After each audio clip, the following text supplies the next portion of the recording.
What's going on, guys? CWG here. Welcome to episode 39 on the Vault Hunters SMP. In the last episode, we made these mechanism machines and they're beautiful. Oh, number fact, almost forgot. Did you know there's 39 signers of the US Constitution?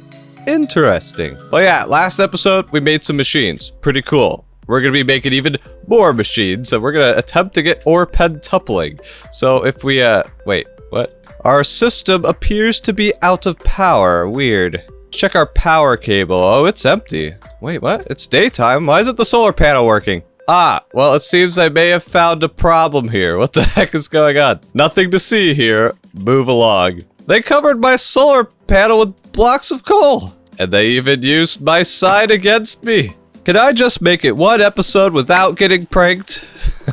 Ooh, free coal though.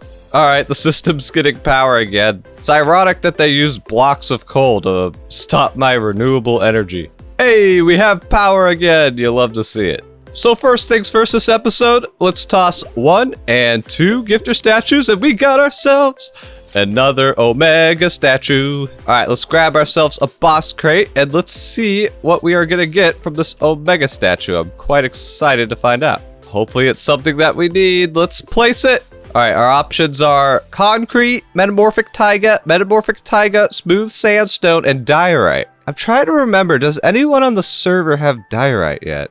Let me do some research before I click this. Well, I don't think anyone has diorite yet, so let's just pick diorite. Boom. It turned into the skin of one of my channel members. That's hilarious. Well, since Watson is already an Eternal, I think we should give someone else a chance. Alright, so y'all know the drill. Leave your Minecraft username in the comments below, and you can become this Omega statue and make me diorite for the rest of your life. The lucky winner will be chosen at random for the next episode. Then you can join the Omega Club. But yeah, pretty cool. We have the 5 Omegas here now, and we got our first Omega statue out there that's making us sand. Oh, and we also got more artwork to the collection. Let me go grab some paintings. Alright, so our first picture is a meme here that someone made that's pretty funny. Getting the fire resistance talent. No. Brewing fire resistance potions. Okay. Eating cobalt apples. Okay. Infinite water bucket go burr. Yes. This is a reference to when we're in lava rooms, I just spam the water bucket everywhere. That's how we deal with them. Next thing we got is a pretty incredible piece of artwork. Someone remade my logo and wow, it looks epic. Like from the shining of the crown to the shading of the hair, like this is a really good job. If you guys want to see the full resolution pictures, I recommend joining my Discord, link in the description, go to the art channel, and if y'all make something cool, I'll add it to the wall of art we got here in the starter base. Also, I just realized if I go to the factory, look at the starter house, I could just make out the picture through the window. That's epic. So if you guys have been observant and looking at the mini-map, you would see that there's an imposter among us. Yeah, right there. It seems like there's a Hellfire Mage. Now, if you go to his channel and see his episode, apparently what happened is he went into a vault on a single-player world, got level 25, and when we came back out, he's suddenly here on the Vault Hunters SMP. Sounds a bit sus, but I guess we have to live with Hellfire Mage now. But in all reality, he's a pretty cool guy. I do recommend checking out his channel. He has some cool Vault Hunters guides over there. And it's a bit creepy because it looks like he's literally just watching Rob make potions, which, yeah, it's a bit sus. Oh, he's been spotted. But to initiate Hellfire onto the Vault Hunters SMP, we're gonna be fighting some Ender Dragons, so that should be fun. So let's see if we can jump into a call with them. Hellfire. Are you ready for your initiation? Yes, absolutely. And someone's aggroed Enderman again. Please, that was me. Just... Whoa! Alright, why do they do so much damage? Alright, let's do it. Let's do it, guys. Let's do the thing. The thing has been done. Yeah. I think so. I think this is... It's a secondary drain, yeah. Time to pickeranger. Do what up there? There's fire here. If I pickeranged it. Mid-air pickerang.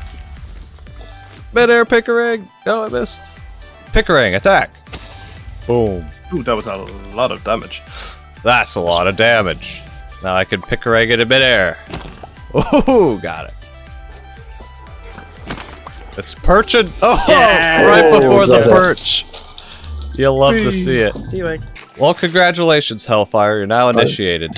Well, that was an interesting experience. But yeah, Hellfire Mage, some of y'all may know already. He's made some Vault Hunters guys. He's going to be joining us in the Vault Hunters SMP. Just another creator y'all can go and check out. It's amazing. Alright guys, so I did a vault run off camera with the boys. As you can see, a lot of them are still online. I wasn't recording because it was more of like a introduction of Hellfire to the Vault Hunters SMP, and I found a mine room, and yeah, let me just tell you, I found an echo ore. I wasn't recording, I found an echo ore. Go ahead, make fun of me in the comments, but we got one, so let's go ahead and fortunate it.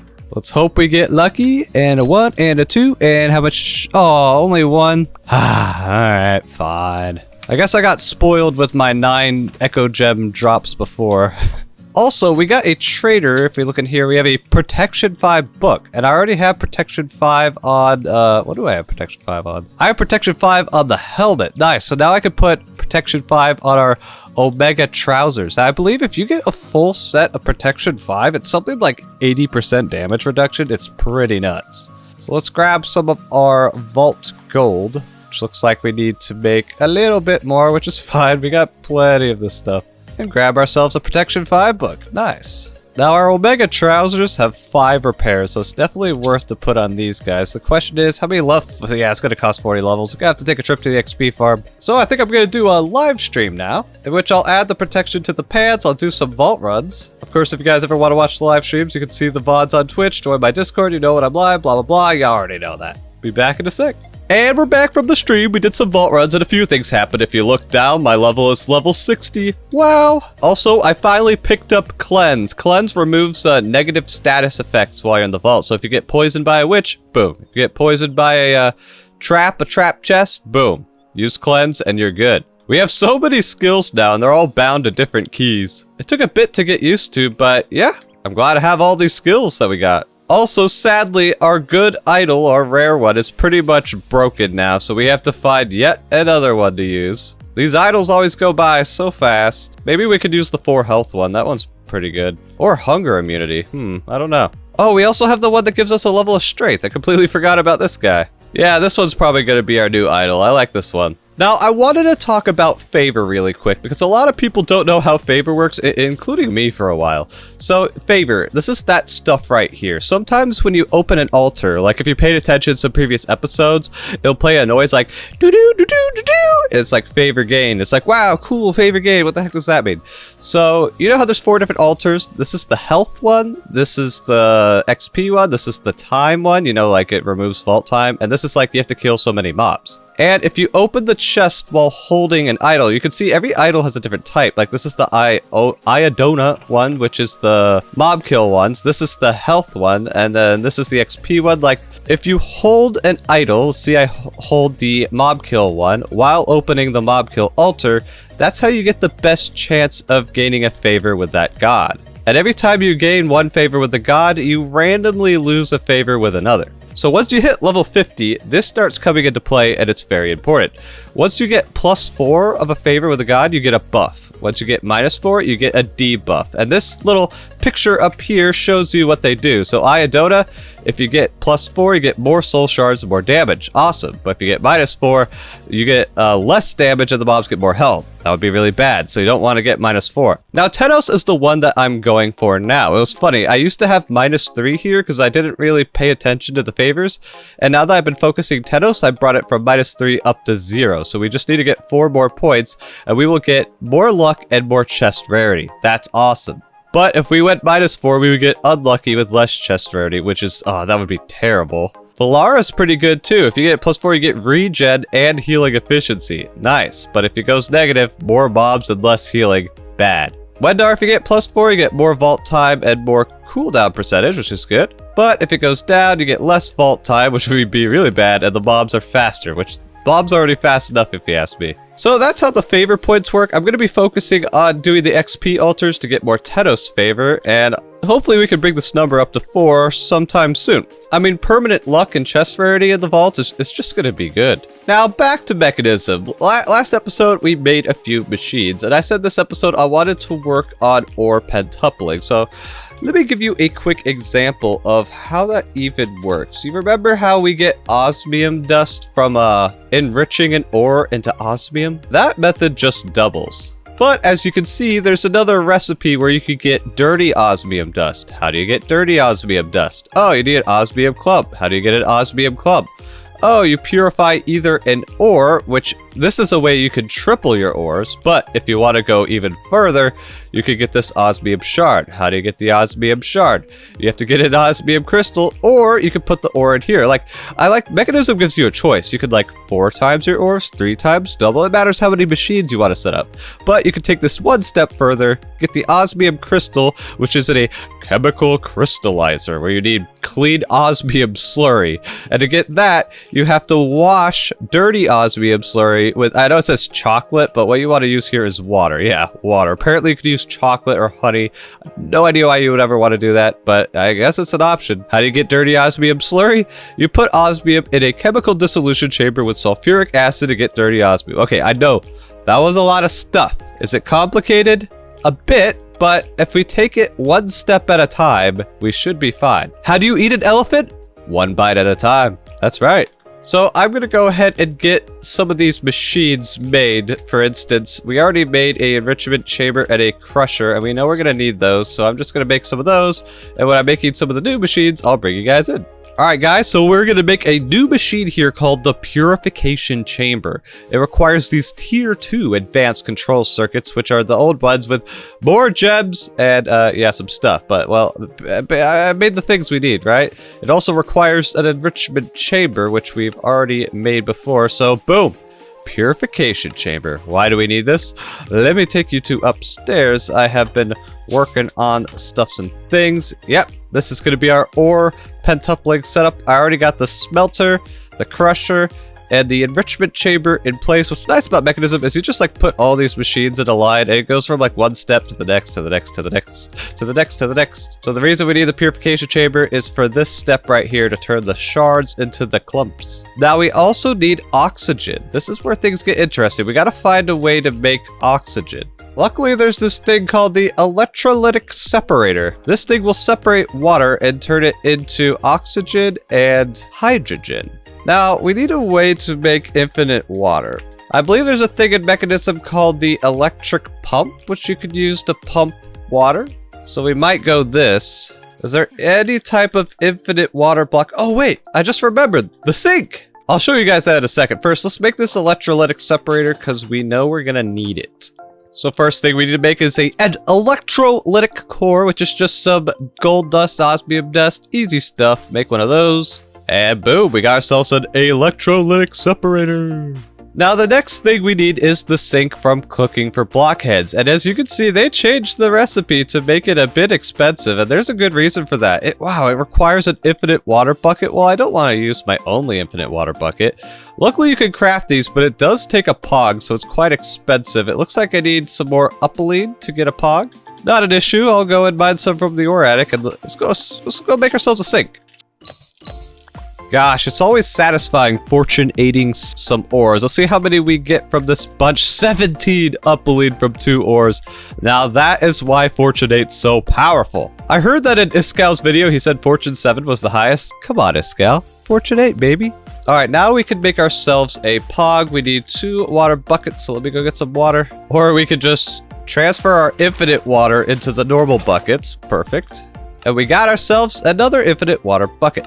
Which means we can now make the most expensive sink of all time. Yeah. Next thing we need is mechanical pipes. These things will allow us to transfer liquids around. So luckily it's just some steel and some buckets.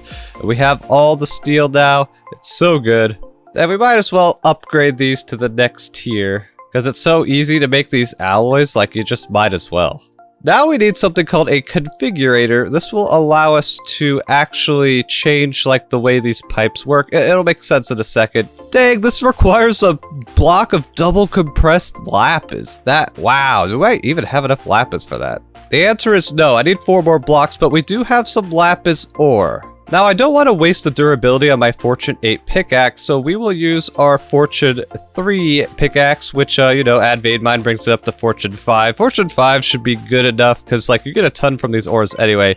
Boom! How much lapis do you think that is? Yeah, that's a lot of lapis. I think we're good on lapis now. So we need to make ourselves 4 more of these compressed blocks. Nice. And then we make a double compressed lapis block. Like, that's a lot of lapis. Someone could do the math and put it in the comments, but that's a lot of lapis. And the configurator is ours. Now we have to charge this thing. I believe I could just use the solar panel to charge it. Let's go ahead and try it. Sir, will you charge my configurator? It will not, because it's filling up these cables with power. Well, I can temporarily remove a cable, and will it charge my configurator? There we go, now it's charging. You'll love to see it. Well, anyways, back to this thing. Our goal is to get oxygen into the purification chamber, and this electrolytic separator will make oxygen for us, so I will put it here. Now all we have to do is get water into the electrolytic separator, and this is where the sink comes in.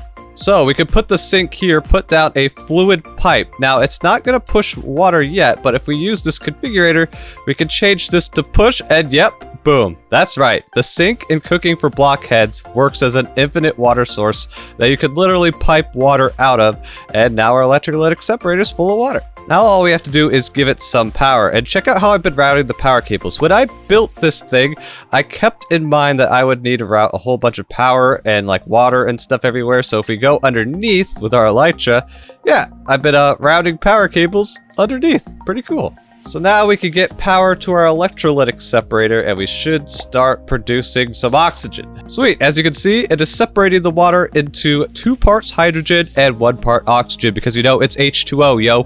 This is science. Now I need to make a chemical tank to put the oxygen into the purification chamber. I also want to make a chemical tank to hold the extra hydrogen. So let's go make some tanks. So the chemical tank isn't too bad. It's going to require more osmium. Of course, everything requires more osmium. So let's start with 1 basic chemical tank for now. We'll put it right here, and yep, as you can see, it's already filled up with the oxygen that's being made by this, but this machine turned off because it's full of excess hydrogen, and it will literally just turn off. Now, what's awesome about everything in Mechanism is they're so configurable. We can tell it to eject the oxygen to the right, which will put it into the purification chamber. So let's go ahead and set that to output. And look, you can see the oxygen is in the purification chamber now. Although it doesn't have power for some reason. Did I forget to put a power cable? I totally did. There we go. Now we should be good. Now, because I want to make another chemical tank, but it requires 4 osmium, I want to make the most of the osmium ore, because this stuff is a pain to find. Since we have our oxygen set up, we can actually put in an osmium ore into here, and it's going to make 3 of the chunks. As you saw right there, 3 osmium clumps. Now we just tell it to auto-eject to the right, and it's going to put it into the enrichment chamber. I just realized I have these 2 machines mixed up. It has to go to the crusher, then the enrichment chamber. So if we put the crusher here, yeah, see, it automatically outputs the clumps into the crusher, which is going to turn it into dirty osmium. And then we put the enrichment chamber here. Let's set this machine. Yeah, you can see dirty osmium dust. Let's set it to auto-eject to the right. Boom. And then it's going to take the dirty osmium dust and turn it into clean osmium dust. Let's set it to auto-eject to the right. Boom, and now it's putting the dust in here, and now we got 3 ingots out of 1 ore. Nice. Now that we got more osmium, I can make another chemical tank, and I'm going to put this one right here, and it's going to start collecting hydrogen. So this guy's going to be running for a while, filling this guy up with oxygen and this guy up with hydrogen. Trust me, we're going to need this hydrogen later. So now that we have the purification chamber set up with oxygen, we're ready for the next step. We need to get our hands on these osmium shards. And for that, we need to make the chemical injection chamber with hydrogen chloride. Remember, I told you we would need that hydrogen. In order to get hydrogen chloride, we have to combine hydrogen with chlorine inside of a chemical infuser. We already have the hydrogen. How do we get the chlorine? For that, we have to put brine in an electrolytic separator. And for those who really don't know what that means, brine is just salt water, and it's turning the salt into sodium and chlorine. And to get the brine, we are going to have to make the thermal evaporation multi-block. Wow. See, there's a lot of steps to this stuff, but it's going to be so cool once we get it set up. And with that, we're out of time for today's episode. We got ore tripling set up, and it's only going to get crazier from here. I'll catch you guys in the next one. CWG, out.